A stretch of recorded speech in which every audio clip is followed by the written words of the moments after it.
from Dragon X who the favorites were. SKT roster.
Welcome back, ladies and gentlemen, to LCK Spring 2019. Today is a big one.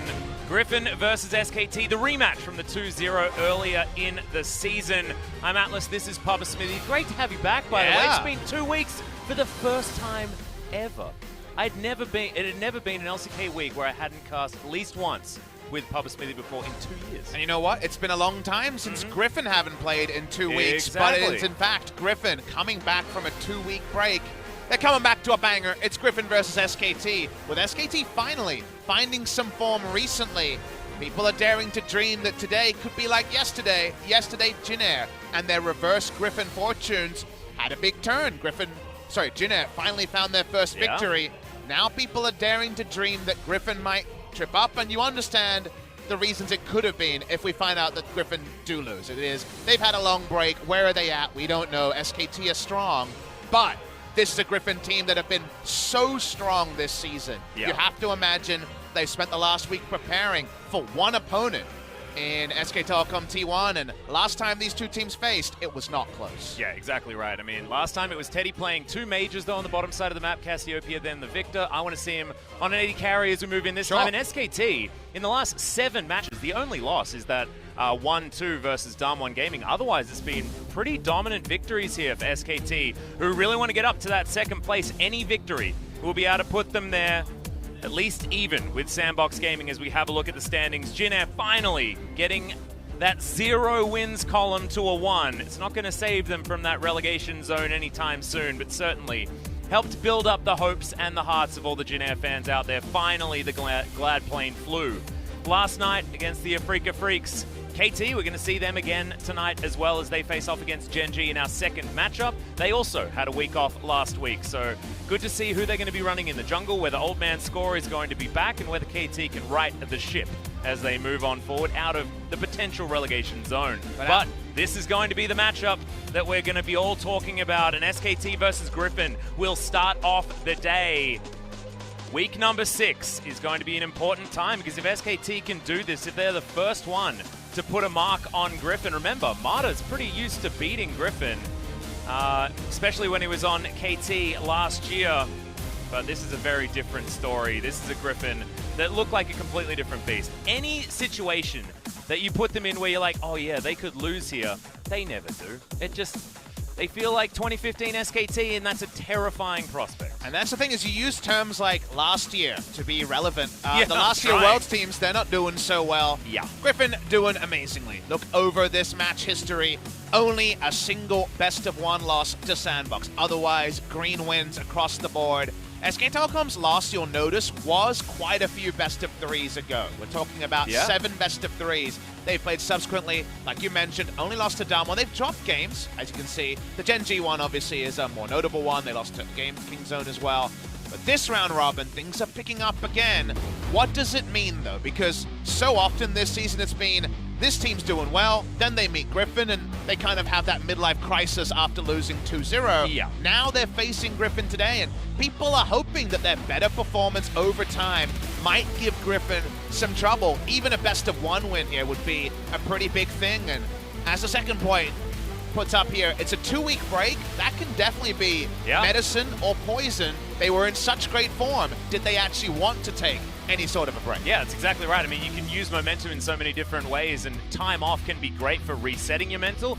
Griffin didn't want to reset their mental. Their mental was in a fantastic spot, Papa Smithy, and that last point as well I think is really important, because that's going to be our key matchup for today. Tarzan versus Clid. Early game monster versus the late game winner, as well as first blood percentage, certainly up there for Griffin as well, which is really interesting because they have been playing slower early games. 81% of the first bloods, and even more damning. Look at the right there. Undefeated with first blood compared to SKT. Clid has, of course, had a great time in finding impactful performances. He's the MVP leader from this team, but obviously going to be less reliable because teams drop games. So at the end of the day, we think we know what Griffin wins look like, but we don't know how Griffin is going to shape up. First game on 9.4, second last team to debut on this new patch. It will be KT debuting later today. Looking over some highlights, and if Clid gets going, SKT gets going. That part is for damn sure. Absolutely right, and this was the King Zone series that went completely wrong. For King Zone, this was Def's famous Kalista that I talked up at the beginning of the match, and he went 0-6 this game because SKT decided to put the bottom lane in a gigantic hole. And what I absolutely loved about SKT on this day was how they played around dismantling King Zone in very specific ways that were very thought out. And then the game plan mirrored that beautifully. I felt like the draft moved into the game plan extraordinarily nicely, and this is an SKT that doesn't have those random drafting errors that we've been seeing in the past. And this outplay from FLICKR on his very famous LeBlanc was absolutely beautiful. But Griffin, I mean, it's just all highlights, basically, as this brush camp was not a great time for Smeb, as we have to remember back quite a long way. How awesome was this play? This was one of our 200 IQ observer plays, noticing the bot side Yorick, which forced Smeb to go for some counter vision and get caught out. And that's the thing here.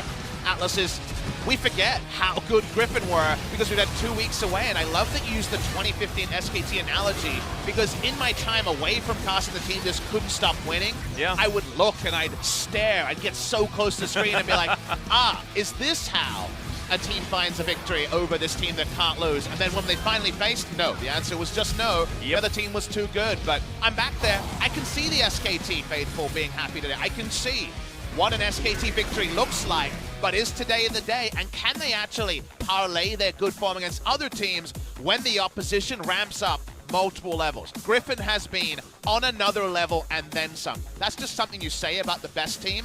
This team has been so far above the rest that I'm so excited to see how they come together today. Exactly right. This is going to be the key matchup here, Tarzan versus Clid.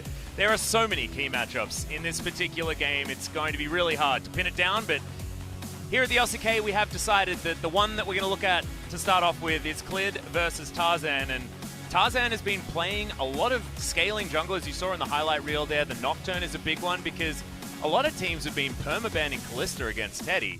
What's Nocturne really good at? Killing Kalista. So it might be an answer that Griffin now have and might be able to free up that ban slot for themselves. They will be starting on the red side, so we'll need to be taking away things like the Lucian, things like the Jace against Khan here as well. So it's going to be hard to find a spare ban slot. And the pick and ban here is going to be something I want to read, like tea leaves or something like that. Oh yeah, it's going to be so Look exciting. At the bans and say, what does this mean about what this team wants to be doing? Because I don't think you need as many generic bans when there's so much personal rivalry between these players. Going to introduce SKT first. No change in lineup on other side.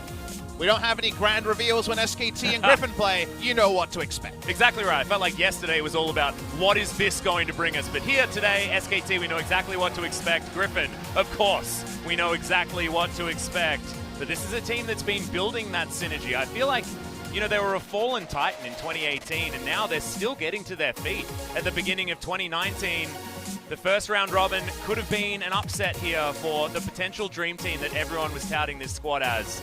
Probably the best of the best in the last year, apart from these Griffin upstarts that have come in and just decimated the LCK. Power rankings around the world put Griffin at #1.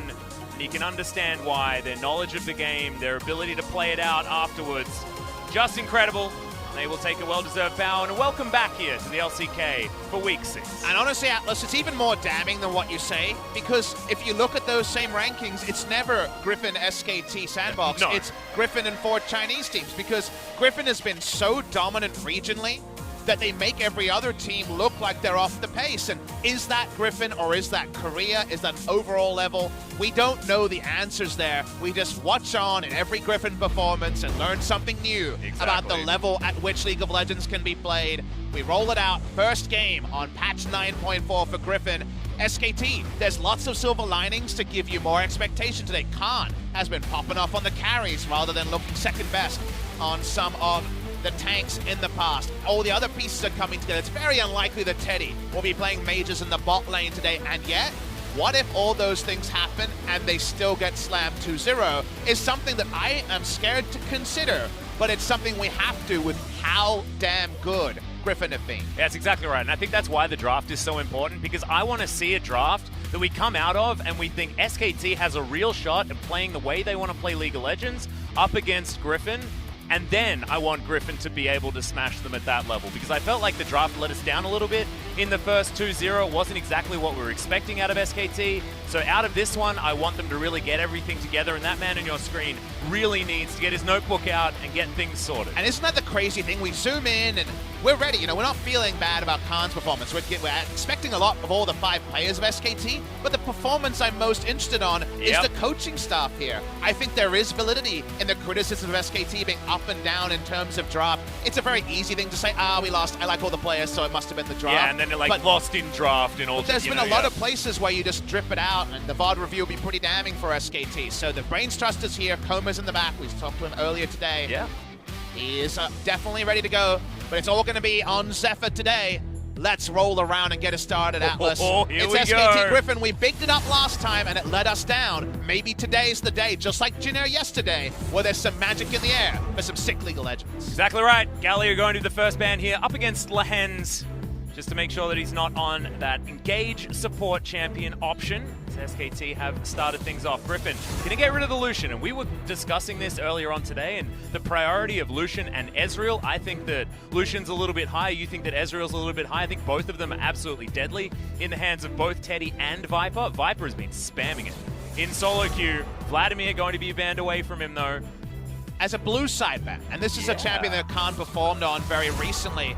It's the bans here are much harder to read than in other series because there's no must-ban champions for Griffin or SKT. They are both really strong teams with really strong confidence in their players, so it's much more about what kind of style are we putting together rather than let's keep this guy off this pick. And that's why I'm so interested to understand how these teams are approaching the draft. I think when SKT have been at their best, it's been early to mid-game, strong jungler and a Clid performance they can play through, and punishing teams trying to scale. But there's teams trying to scale, and there's Griffin who seem to just decide what each and every game is about at every moment of the game. It always seems in the palm of their hands outside of a game against Sandbox and a game against Hanwha Live. And they won that game against Hanwha Live in amazing fashion with a pentakill. Jace will be the final ban here. It's going to probably have to be a permaban even towards Sword, just given how strong it is on 9.4. He's also his second most played as well. It is, and when we look at first picks, there's a lot of different ways the draft can go. Obviously, Griffin have a lot of undefeated picks. When it comes to must-contest picks, Zoe, for example, available.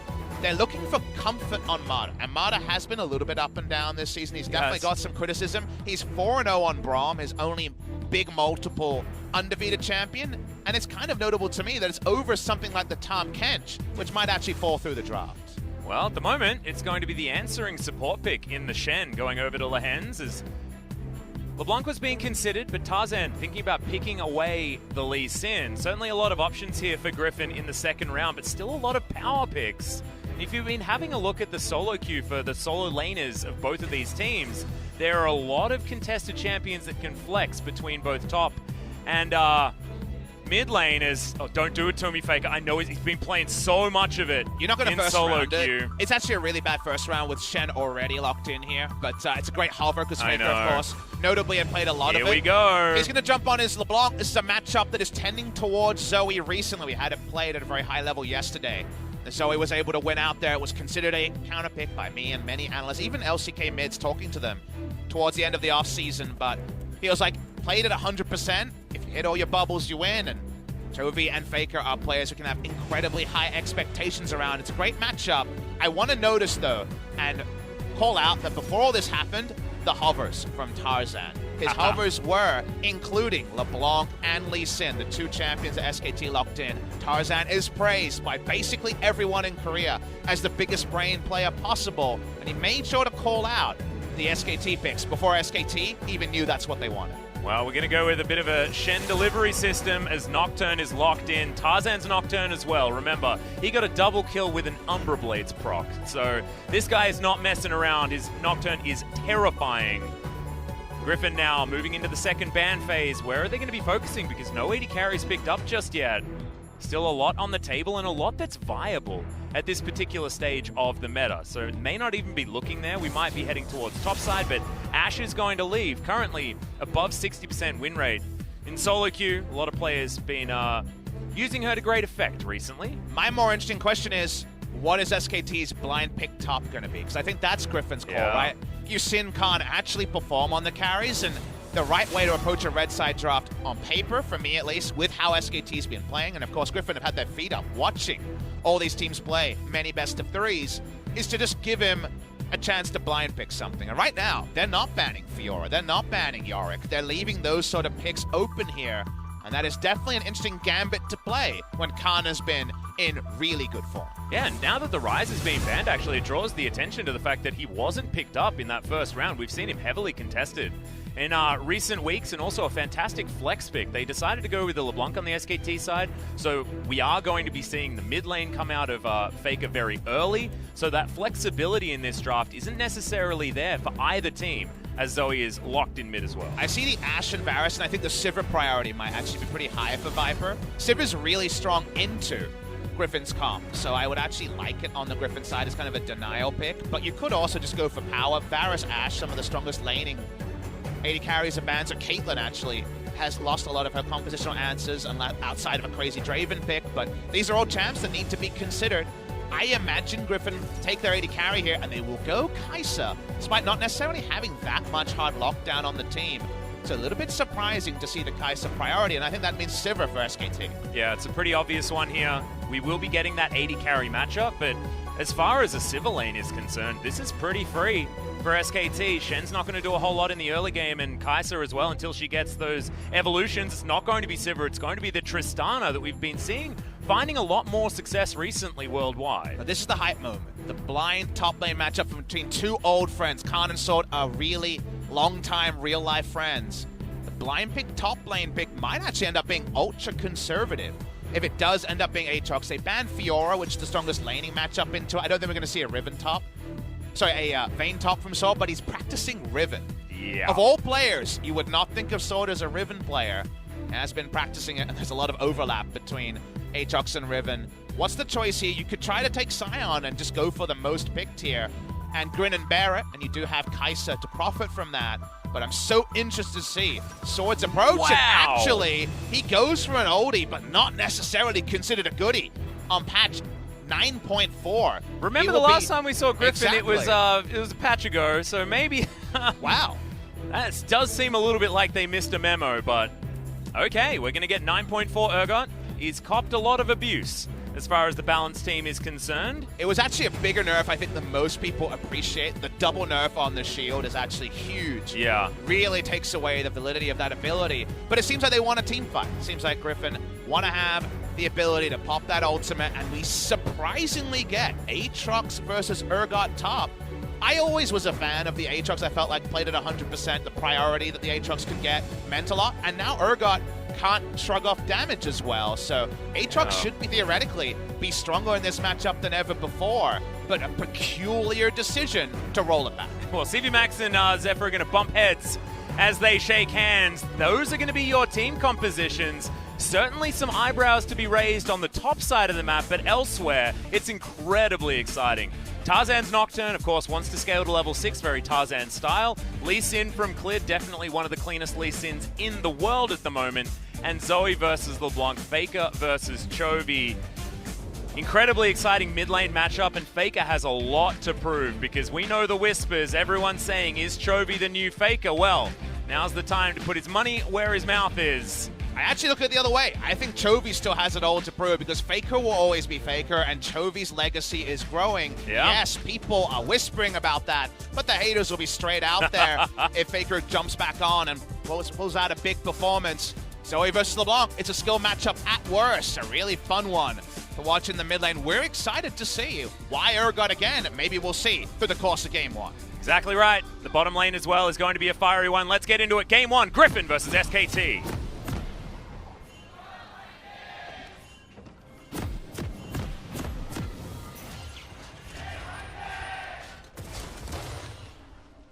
Okay, no guys, don't worry. This isn't the LPL. We are actually on patch 9.4.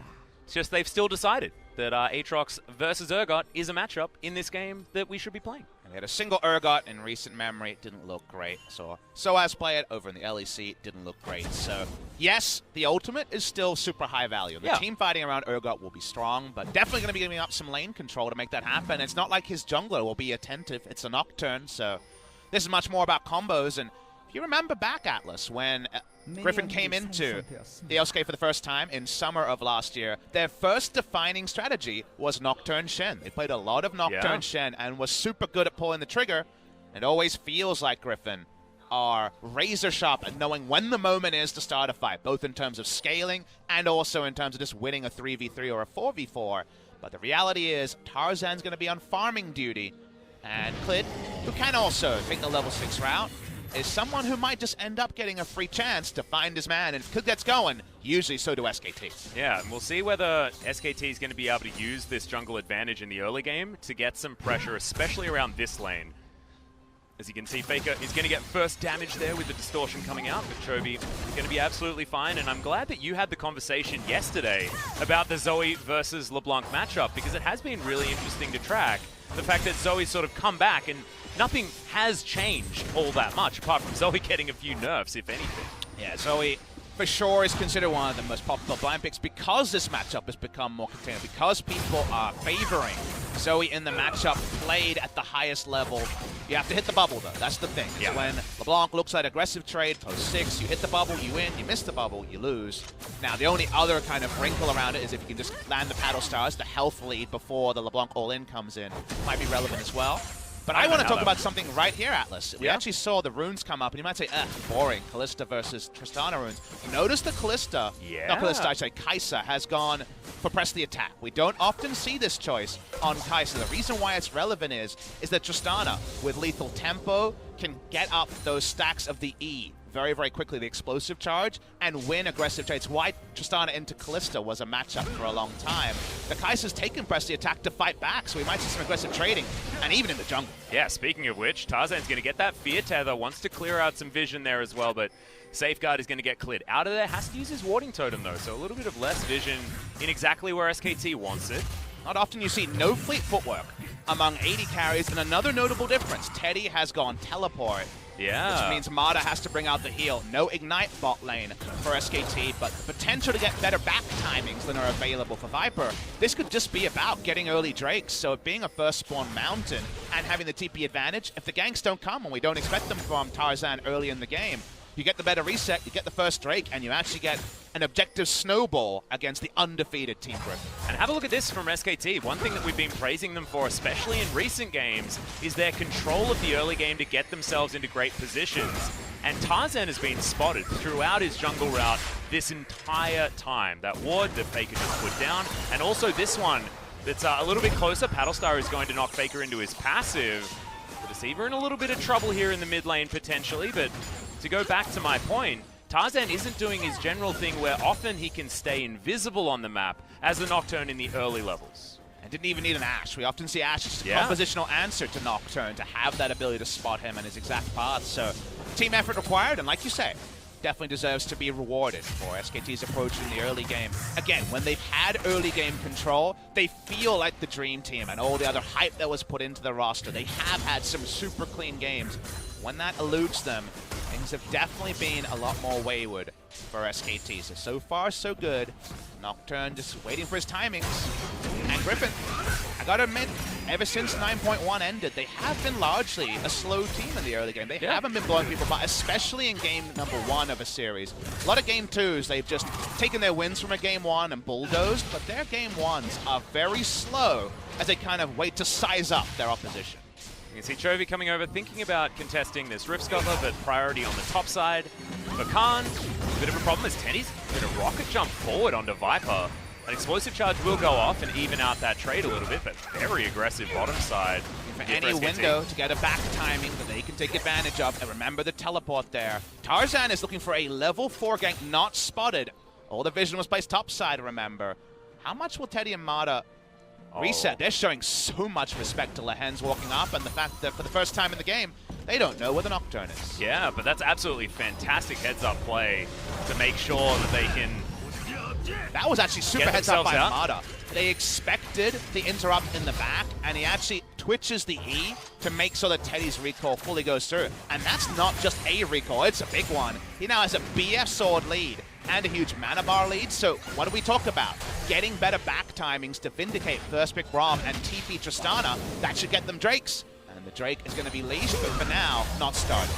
And also, remember, this is a heal onto Viper as well, as Lehends almost gets stunned up, and Viper does stop the back. So look at this. This means that Viper's going to have an item disadvantage for so much longer, because Tristana has the ability to keep you under turret for a very long time. And now we're seeing a plan come together. How many people were what facing the first pick Braum? Why are they doing this? Can easily go into heal and get through the lane. The TP Tristana and Braum lane is what they were considering, or whatever 80 carry fifth the mold.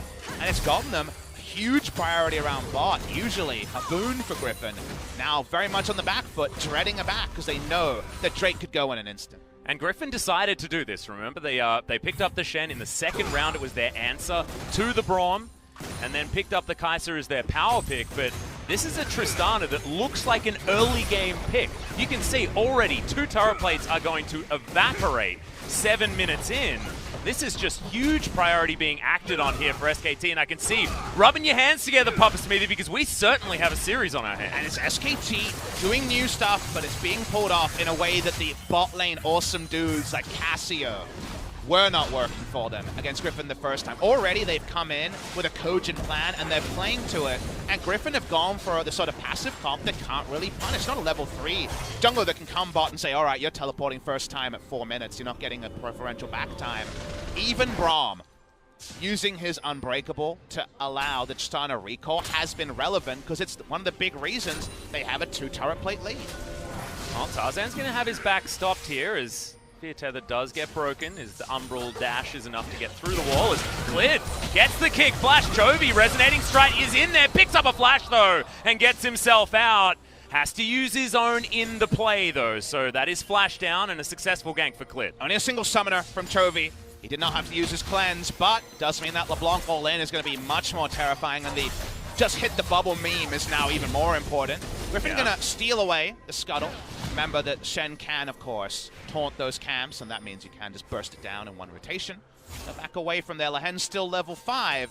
Eventually this game will be 1-3-1, and Shen trying to pile on, but LeBlanc should play those side lanes better than Chovy, even with Shen-O. There's a deep ward that might even deserve a name, Atlas. I'll give you name duties, but see if Chovy checks it now. If it lasts another minute, I think you're going to have a good name ready, because that might be a big boon for SKT. I already have one. His name's Anthony. Well, Anthony the Ward does give them the exact timings here, and it's an extension of the vision on Nocturne if he does path around it. Steady and Mata continue to push. Only a 5 CS lead, but remember, turret plates are a thing in 2019. That's 320 gold. That's plenty of CS lead implied in this bot lane. Yep, exactly right. One thing that we do have to note is Paranoia now available for Tarzan, so this push-up from SKT is not going to be as easy to pull off. So these last 3 turret plates might be more difficult to get unless Teddy can play around a teleport as beautifully as he did in the earlier stages of the game. That's yet to be seen. As I want to talk about this top lane matchup. There are so many matchups that we want to talk about here in this this particular game that it's hard to get to top lane because it's not necessarily one that has a lot of, you know, fan hype around it. Khan versus one of his great friends in Sword, but Khan has been playing so much better over the last 2 series. Their 2-0s that they had against Gen G and Kingzone were absolutely beautiful. It was Riven, Fiora, it was the Vladimir as well. He picked up so many different champs and of course went back to his Jace in the last series as well. This is a Khan that feels like he's leveled up over recent weeks, and already we can see does have a big lead here on the top side against the nerfed Urgot. I mean, we remember last time there were some big solo laning mistakes from Khan against Sword, and it's something that's happened to him here and there, especially in the first 10 or so best of 3s, which is how many Griffin have played, but it's the SK Telecom's 13th, I believe. Because of that, we're looking to see if he can keep up his level of performance. He's gone purely for lane. This game, the moment it started, you could tell was going to be top lane completely isolated. As that was a chain. Longest chain I think I've ever seen. Yeah, I mean, only an Urgot ult chain I've ever seen to be longer than that one. But Khan has gone Resolve Tree, he's gone Grasp. His job is to just take the good trades we're expecting, given the balance level of Urgot being toned down so much in this match, and maintain a pretty decent CS lead while pushing the lane.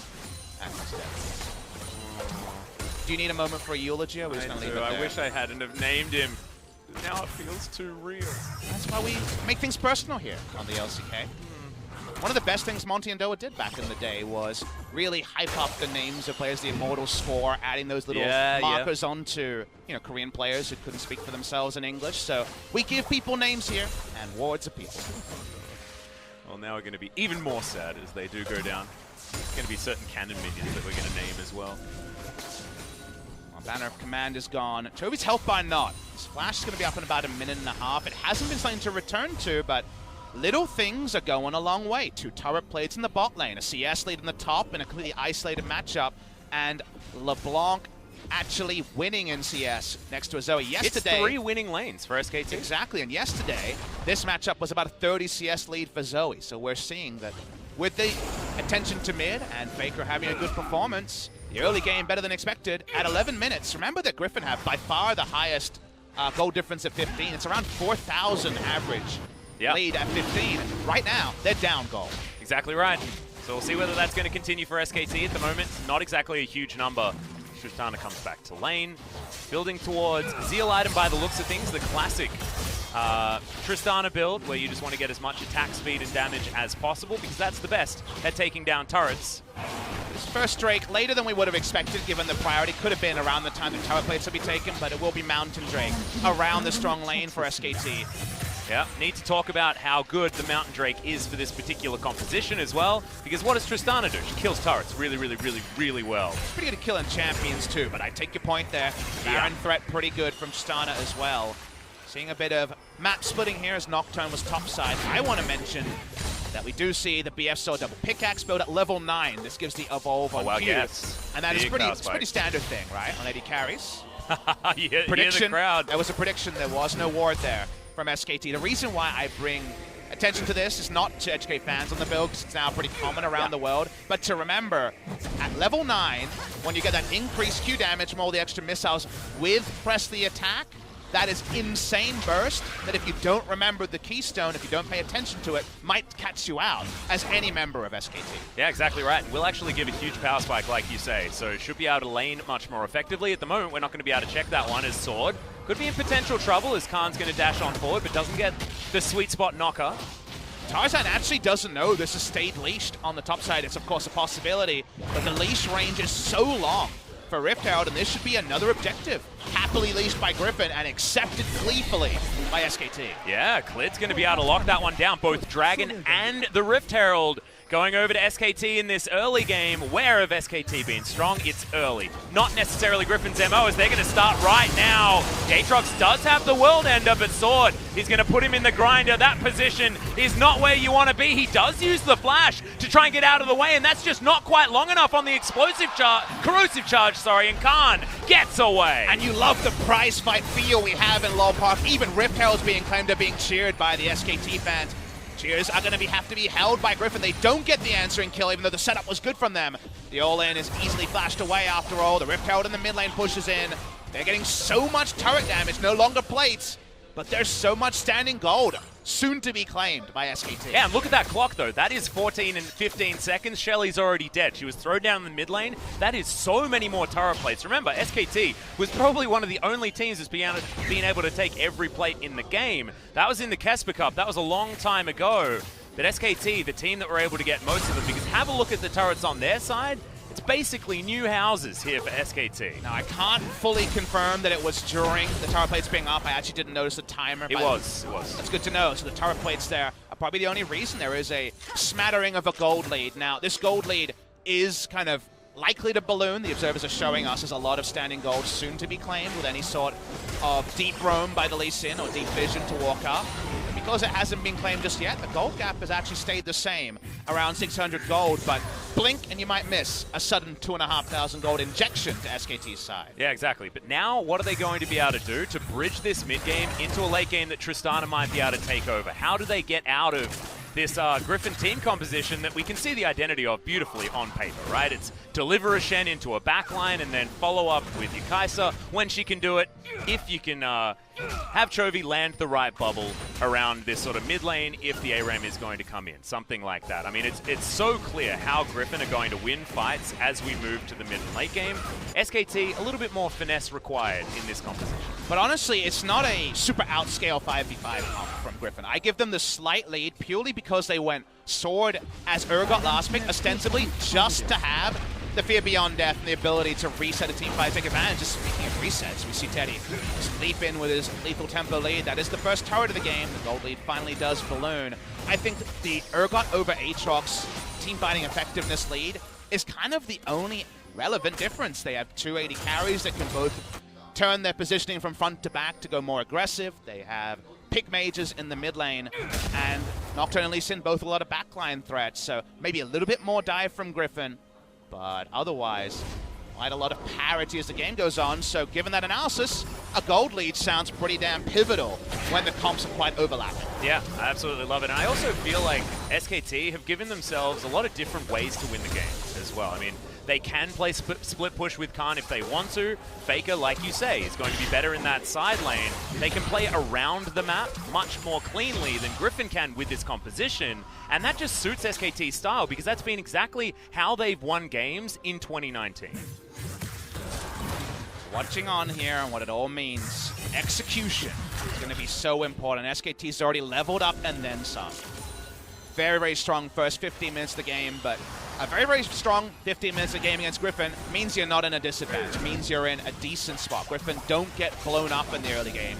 They just have been second best, so SKT rewarded for their start, but the items starting to finally come together. Infinity Edge is done for Viper, which is a relevant power spike. They're onto the Mountain Drake here. Will we see our first contest? Urgot lies in wait. Yeah, SKT definitely want to get this double stack of Mountain Drakes. They are going to pick up the aggro. It is going to be teleport coming in, answered immediately, but it's an earlier one for Griffin, who want to get this team fight working. It's a fantastic stopwatch in the backline. Teddy dives into the back of the pit, but has to immediately exit. Somehow Clid, he's going to stay alive, and it's going to be Braum that picks up the first blood. But Griffin are still fighting. Khan has the World Ender, and he's going to be okay. FLICKR limps away from this fight, but he's on the wrong side of the map, and that's going to be the W landing from Viper. Doesn't have the ultimate, remember, so can't actually follow. That's going to be just Marta picking up a kill, and SKT still hungry. Mountain Drake did go over to Griffin, though, in all of the chaos. And you see what Griffin want to do with this team comp. Their call is as clear as day. We don't hear it, but we see it. Kill Lee Sin is what the call is. The stopwatch value, like you say, is massive, and it stops that from actually getting them first blood. Now, they do get the Mountain Drake. Kill for a Drake ends up being the overall trade, and the kill credit going to Braum means the value of the kill is lower. So watch the replay here. Wordless communication is the famous meme about Griffin, but they just go straight all in to try to take him down. Stopwatch value, massive in this particular fight.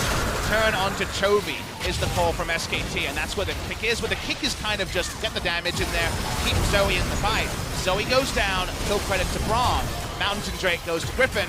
Now both teams have quite a lot of Baron threat as the game goes on. Yeah, exactly. Not a lot of stopwatches remaining as well. There are broken ones in the hands of both of these junglers, as SKT may have found Sword. Good knockup comes down, has to flash to get himself out of the way.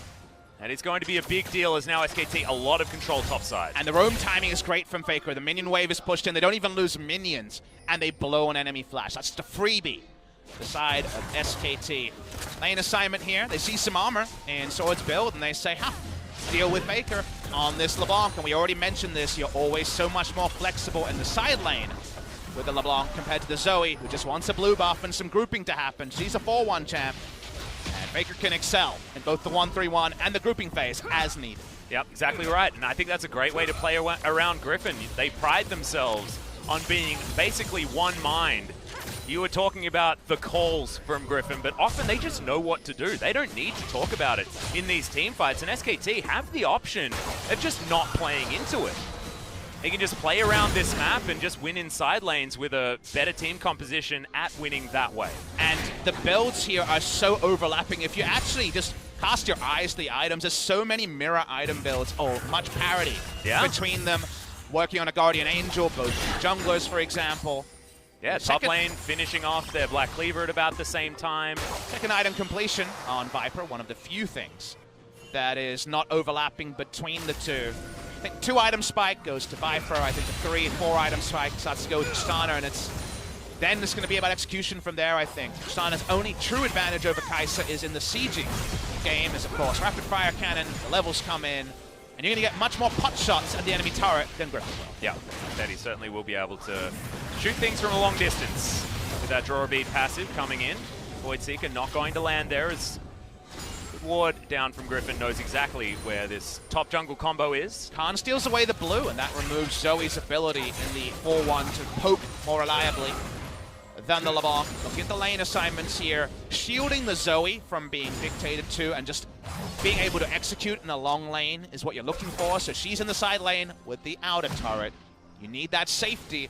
Otherwise, the flanking on the Zoe is way easier than when she's 1v1 in mid. Yeah, exactly. And one thing that I want to look at here, just to get a bit of an idea of what SKT's mindset is the forward vision that they've put together for themselves. How often do you see a team that actually has forward vision against Griffin after 20 minutes? Basically never happens. And you know what else you see? Look at this inventory from Griffin. No control wards.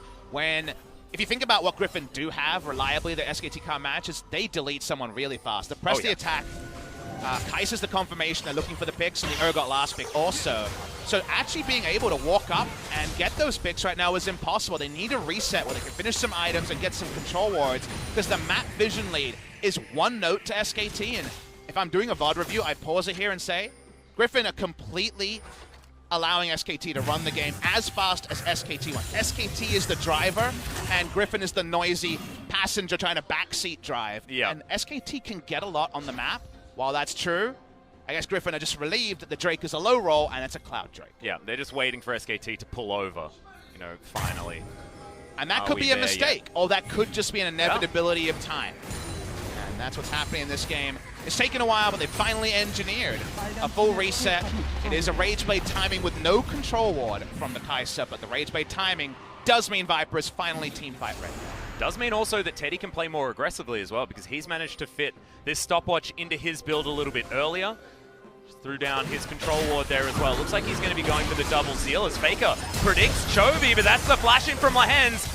There's a distortion though. FLICKR is going to be absolutely fine, and I love that play from the SKT mid laner. But you can see that Griffin are getting a bit feisty. The Taunt Flash there is a big investment, given that Chovy wasn't actually in position to full channel a Paddle Star and get a reverse kill there. There was actually lower kill threat than Lehends anticipated, and that's a small mistake from Griffin that shows they're being a little bit frustrated, a little bit accelerated.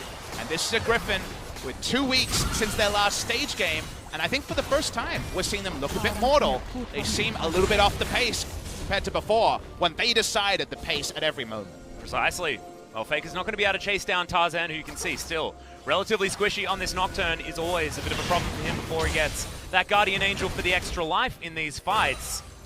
Still, you have to look at Griffin and you know that they're going to be able to team fight extremely well. Whether they can in upcoming fights is going to be the question, as FLICKR doesn't find the chain, but it's all just playing interference for Teddy to get things done. That's outer ring of turrets taken down in response to just one from Griffin. And the SKT platform here is one a lot of people know. Yes, we can is their platform. They have double Guardian Angel, strong mid-game spikes to walk up at every moment. Griffin have been so far behind in terms of map control and putting down wards and actually forcing SKT into anything. So can you group up for a top lane turret SKT? Yes. Can you start the Baron SKT? Yes. That is the mindset they need to be in, and that is where SKT have looked most potent in the 2019 spring season, when they've had the ability to trust their aggressive calls. If they get into a mid-late game and they don't feel equal footing, I think SKT have made a lot of mistakes, but there isn't too many cooks in the kitchen right now. They understand that where they're at, all their items shape up better, and we already said the team comps are pretty overlapping. Yeah, absolutely. Well, we'll see whether they can close this one out, because remember, we have to warn you that 8,000 gold is the lead that Hanwha Life had over Griffin, and Griffin won that game, and as you mentioned before, that was with a pentakill as well, the only one for the season here in the LCK, so certainly, you cannot count them out in any form, but I just love the fact that this is so close in the early stage of the game, and SKT are giving Griffin an actual challenge for what feels like the first time here in 2019. And I actually don't feel like it's close. I feel like SKT are very on top, because think about the things that Griffin have done this game that have achieved things other than not lose by a lot. They've been able to split some scenarios, but they haven't really taken anything. If I was able to draw on the minimap the line of SKT's control, it would extend to the blue buff of Griffins. I feel like SKT will have first control of that, with Aatrox pushing up aggressively. It's half the jungle camps. You have that Raptors and red buff are kind of up in the air when it comes to Griffin's camp, so it's kind of 65% of the map controlled by SKT from their smart aggression, and it's Griffin history that we're giving credit for. It's not Griffin gameplay today. They haven't done anything this game. They've only had that reputation, and I hope SKT is playing with nameplates off and just playing out the game that's in front of them, because the game that's in front of them, they're winning. They are. By a long way as well. Teddy does have his second Zeal. FLICKR gets hit by that trouble bubble, but I think he's in out of range. It's Clid gonna get the flash, but Supercharger's there for Viper, and he gets himself out of the way. Made Clid look a little bit silly, but that's just incredible Twitch reaction. And that's just a micro outplay getting something. Finally something has gotten this, the flash from Clid, and now Viper gets to be 100% confident that with that backline access gone, he will pick his spots the next fight and probably be fine doing it. SKT, the first fumble so far of this mid-game. A micro one, but definitely the sort of thing that gets in the mind of a player. The moment you mess up a moment like that, you wonder if the next time it will go the same way. But there's still so many Guardian Angels here. Guardian Angels really big for the Lee Sin and Aatrox, because they can get the forward vision and clear out control wards. It's so much harder when, if Brahm's not there with an Unbreakable, you might just be dead instantly to the burst damage that Griffin have put together. Well, when are we going to start talking about this being Zoe's time on the map? Because we know mid to late game, it's all about can you get in a good position to land these bubbles. Currently, we can see Chovy on the top side of the map just splitting as best he can on this pickup, but we know this game is going to evolve to a point where Chovy is going to be incredibly pivotal, and this guy has been so good for this team. I'm with you there, and I think the item point is good now because you can walk up to LeBlanc a bit easier with the Banshee Veil, but Atlas, the phone tree is still there for SKT. Every time Chovy comes somewhere, he's being announced. His arrival is announced. He's not getting the ability to fish with the bubbles. When you have map control and Zoe's hit her items, she's one of the strongest champions in the game. There's a reason she's first round in almost every draft we see at this balance level. But in this game, where the map control we've already mentioned is SKT's big win in the early game, her announcements have taken away and curbed her strength in this game. So right now, because she's so far behind in terms of front pace, it is struggling. People like Khan can walk up and get free damage. Yeah, it's a great knock-up, but a good spell shield there from Tarzan gets him out of the way. Viper does want to be aggressive as Sword's looking for the flanking play, but Lehends almost just dies from one round from FLICKR and Sword. He has to back away. This is Infernal Drake to SKT, guaranteed, and they're not going to lose anything. And this is what happens when you have map control. Everything goes right and you can contest, else SKT get an objective. A free Inferno is not something Griffin would have been looking to surrender.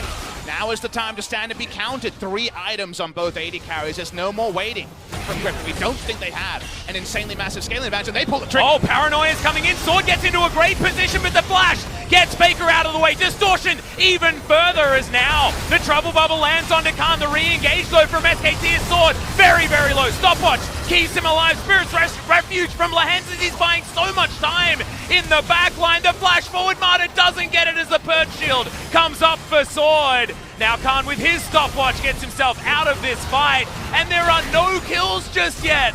This is just ridiculous. Just Lehends falling. Chovy chasing. As Chovy, looking for it. FLICKR's going to stay alive. Guardian Shield is going to help even more as the Guardian Angel is going to be in there. And now Sword looking for the backline. Where is he going though as Khan? He's over the wall. He's backing, and now Chovy might be in trouble. Oh my goodness, Teddy grabs it with the explosive charge, and now Khan cancels his back. Clid gets on in there, Infernal Chains gets the pullback, and the Urgot could be going down. 4 kills looking to be on the line now for SKT. They're able to pick up 3 kills in a single fight. SKT rout in terms of the kill score. Tristana will go back. Love the re-engage from Teddy. So aggressive and bold on the back end to assassinate Viper. A long, crazy fight that's restarted a couple of times. We go all the way to the beginning. It's all about a flank timing. They know they can get Tarzan and the Shen and Urgot into the back line, but because they've got nothing started in this game, they don't actually have the bangs behind to get the first kill. And then it looks like it's going to be a trade of Lehends and Khan. Khan goes in as a 1, Lehends in the back line as a 1. You would have given the advantage there to taking out the top laner rather than taking out the support, but the stopwatch at the end actually immunes the Fear Beyond Death. And then we think, okay, now surely it's over. But it's never over when it's SKT versus Griffin. Chovy, watch the health bar here. He falls to single-digit health, but only the little shield from Lee Sin. Martyr for the Guardian Shield. And the Lee Sin, I believe, also. Got the W in on there. Sword comes with a flank. Teddy smartly knows Sword is out of position, and his all-ins on Viper. 2 autos, and the explosive charge are not to pick up the kill. SKT, they use their early gold league. They don't over-respect Griffin's penchant for great mid to late game team fighting. They just focus on the game that's here today, and it's a game they're winning. Yeah. And it was absolute finesse in this team fight as well. Clear calls for the turnarounds. Just amazing stuff. We're already into a fight. Clid's going to get taken down here by Viper as Griffin are looking to turn this game around. That's a great Trouble Bubble landing on Amada, but he stands behind Teddy as they're going to try and go back for this one. Khan does find Tarzan on the back end, but the fear is going to tether. Amada goes into his stopwatch, but remember, it's a 4v5. Guardian Angel does go down as now Khan dives into the front line. FLICKR can't find his way in. Griffin lose some health bars, but otherwise, it's a positive trade. It's a really notable moment. Look at the gold lead right now. It's 6,500 gold. It would have been 7,000 plus as that fight started. And Griffin found an advantage, a 1 for 0. We're going to have to see the replay to understand how it came together. But well, Baron actually fell in favor of SKT as well, while that one did. Get replay for you guys. There was a lot of meanwhiles it turns out. In Absolutely. This one. We're going to go back to how this fight happened. So the Baron is something that happened off screen, and this is just loading in there. So it's a kill against Baron, still obviously big advantage SKT.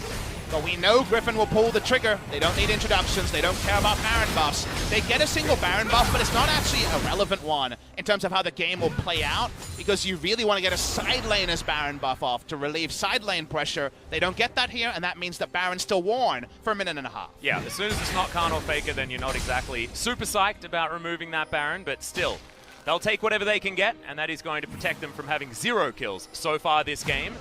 Only 5 as this game goes on, but you can see in that Dragon column, an Infernal and a Mount over to SKT is just huge for this late game. So apologies on the long replay, obfuscating the Baron there. That, of course, led to a bit of an interesting turmoil, but the fight was so hyped that, of course, we had to go through it. Zooming in on this moment, though, and like we mentioned, Clid comes up, but it's with Baron buff. Wherever he goes, right, mid, top, or bot, there will be a Baron buff in that lane because SKT can flex the 3 lanes and just double down on Chovy's inability to be relevant in the side lane, which is the natural byproduct of the Zoe versus LeBlanc matchup. SKT have been so proactive in a way they weren't the first time these 2 teams faced. If those are the only 2 matches you watched of the LCK, SKT versus Griffin, then to SKT Griffin today, you definitely would see the night and day change. Griffin kite back. They're not out of this one. as we well know. But when it comes to getting anything other than a miraculous team fight, it should never happen. SKT have complete run of the map. Yeah, absolutely. They're going to take their second Mountain Drake here, making basically the Elder Drake and the next Baron that's still going to be active on the SKT players for another 20 seconds. It's going to make it almost guaranteed for them because you just kill it so quickly. Infernal plus Mountain Drake. We've been talking about it time and time again, worldwide. It's just disgusting. And Teddy is level 16, does have 4 items now completed. Lord Dominic's regard will mean that Sword has to be terrified of this Tristana as well, as Voidseeker going to miss Khan. Almost bashes up Atlas. How do you ever get to him? He's got Buster Shot, he's got Rocket Jump, and even with Strong Dive on Griffin's side, he's Tristana with his long range. So at the end of the day, so hard to have any threat onto this high damage Tristana. Meanwhile, the job for Viper is so much more of evaluating every cooldown and choosing your moment. Well, Tarzan is in flank position. Khan can't quite get to this fight, but they are going to break open the base. SKT, it took them a while. They don't even have the Baron buff yet, but they do break open the top side. Yeah, one chance is Griffin. Oh, this game is over, Atlas. Exactly right. Tarzan hasn't pressed the R button yet. Chovy hasn't landed the bubble that he wants, and Sword is basically out of this fight. Griffin needed to start something, but then their top laner lost all of his health bar. Exactly. Things just not coming together here. Teddy will take a bit of poke, but not going to be relevant. SKT choose when to push up and when to back away. That's something to remember. Griffin do not choose anything. Where the game lies right now. Zoe from behind looking way more balanced, even if Mata will maybe be one to contest that point. Can they fully disengage here? They got a lot of hop and skipping and jumping. Definitely some hopscotch being won by SKT. Oh, yes. As they escape.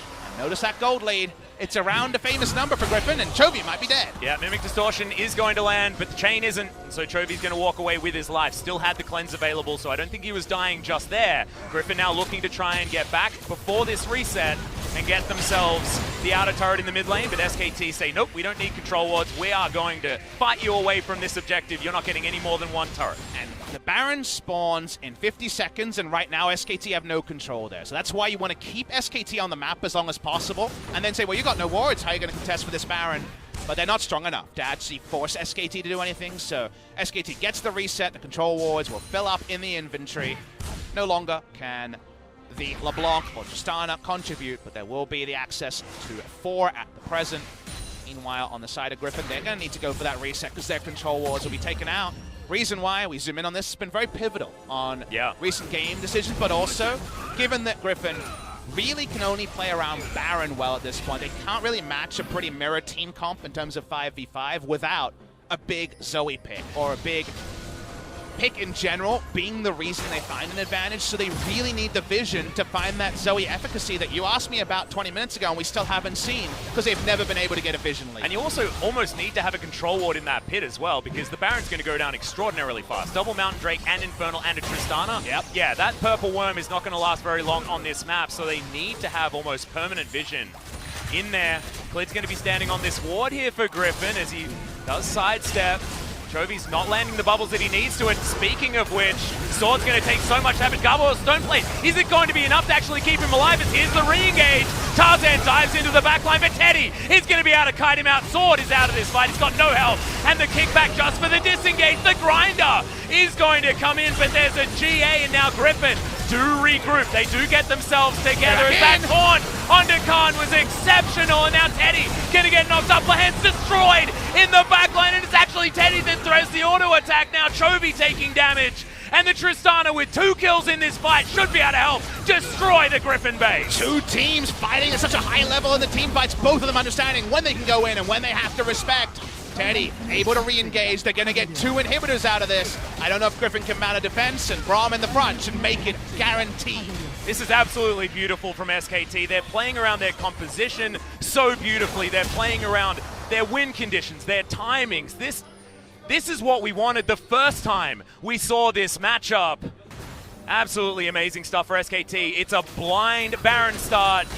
Griffin have no idea. Voidseeker not even going to get there. And the Purple Worm is going to belong to SKT, much like we assumed it would. And so much of this game is a byproduct of the early game. The comps were not the answer here. It's how good SKT played proactive League of Legends and have forced Griffin into lose-lose scenarios. Sword is half health before this even starts. He's Urgot. You know, that's something that's tricky to do even after the nerfs. They have to re-engage here, otherwise Urgot dies for free. And then it becomes all about zoning, all about how many abilities we have to respect when we go in or when we fight back. Khan sniped out there is the only reason this was even competitive, as it allows Griffin to play front-to-back team fighting more than they should have, given the balance level. By the way, picture-in-picture is an Elder start. It ends up being pretty even, more than Griffin deserved. Now we're on Elder. Can they pull a rabbit out of a hat? Yeah, it looks like they're going for this 50-50. Sword's going to come in with the smite. Paranoia does come down. Who's going to get it? It is going to be the Urgot, as now SKT have to fight with this disadvantage, but they still want it. It's still so much damage. It's Tarzan. He's torn apart. He still doesn't have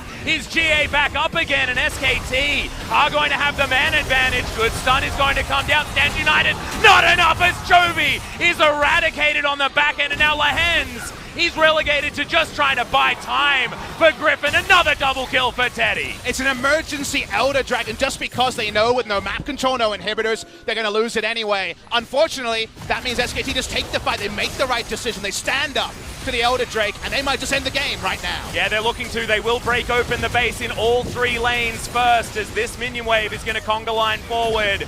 Void Seeker often has to be respected, but not this time. It's 40 minutes. It's a level 18 Tristana.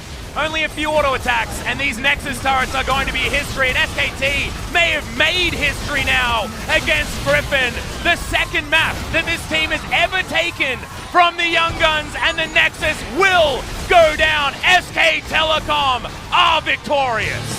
SK Telecom T1 to the huge roar of Lowell Park will win game number 1. Like you mentioned, they double the best of 1 losses that Griffin have taken this season, but Atlas even bigger than that. They watched on yesterday as magic happened here, and finally we saw GRF find their first victory, and you know what they said? They said double or nothing. We're going to come in and mean another meaningful moment happens this week. They want to be the first team to beat Griffin in a best of series in Lowell Park, and what a way to do it. They take them down in game number 1, and Griffin was certainly second best from minute 1. Absolutely. What I loved about this game, though, was we got exactly what we wanted. We had drafts that had clear identities from both sides. I think the Urgot pick was definitely weird from Griffin, but I don't think it's going to be something that's really going to change things here or there based on how this game started off. So we are going to get some of the highlights, but there are so many in this game. We're going to focus on the last fight. Again, remember, both inhibitors are down for Griffin. So it's, well, we lose a huge Elder, or we fight around it, and maybe our miraculous team fighting historically will be enough, but history means nothing in 2019. Tristana has no threat on her throughout this fight, so one stack Elder be damned. There's no escape for Chovy. Portal jump's not going to get you to safety, and flashes down. SKT chose their moments at the right time again and again. Teams have tried that against Griffin and been found wanting. SKT actually do it, and that's why we've got one hell of a series for you, ladies and gentlemen, today. Yeah, and now it's guaranteed to be just fantastic. Yeah. We either get Griffin coming back against an SKT that look extraordinarily dominant, or we get an SKT 2-0 and we ask what the heck this means for the global power rankings. For the LCK itself, it's just absolutely amazing. This series could not have started better, and I cannot wait for game number 2 to see whether it all just happens again. Superman is only as relevant as his foes, and Griffin have had no foes this season. They've run the show and just had that one scratch from Sandbox. If SKT beat them, suddenly a lot of what we thought we knew is in doubt, finally, and it took a long damn time for that to be something we could say earnestly. Yeah, exactly right. I mean, there's every chance that Griffin just turn around and smash SKT in the next game. I mean, maybe tidy up some things in the draft, no more Urgots towards the top side. Every what if is hype, Atlas. I know. It actually doesn't matter what you talk about because we just want to watch the next game no matter what. So stats are going to be up on your screen, of course. Teddy decimated in the damage done, and you can see this goal graph. If we saw this in a lot of other games, we would have started talking about other things. The podcast would have began, because this looks like a pretty elementary victory, but the way SKT did it and the fact that it's against Griffin made it so hyped the whole way through. But as an SKT fan out there that can say, at no moment were we not winning this game. Yeah. Whether you watch the game or you look at the gold graph, it all comes together, and it all means that SKT had control from the early game, followed it through, and they won. Yep, exactly right. So SKT 1-0 so far in this series. Griffin do have a chance to bite back in game number 2. I cannot wait to see whether SKT can do it. Is it going to be a 2-0? I don't know what that means. I don't think anyone does just yet, but Griffin not going to go down without a fight. So game number 2 will be coming up right after a very short break, guys. Oh my goodness. Where were you when SKT beat Griffin, and is it going to be a series just a best of 1? We all have to find out together. Yeah, exactly right. It's just such an exciting ride to be on. Oh, I need to collect myself as well, so I'm going to go rest my voice, guys. Short break, and we'll be back for game 2.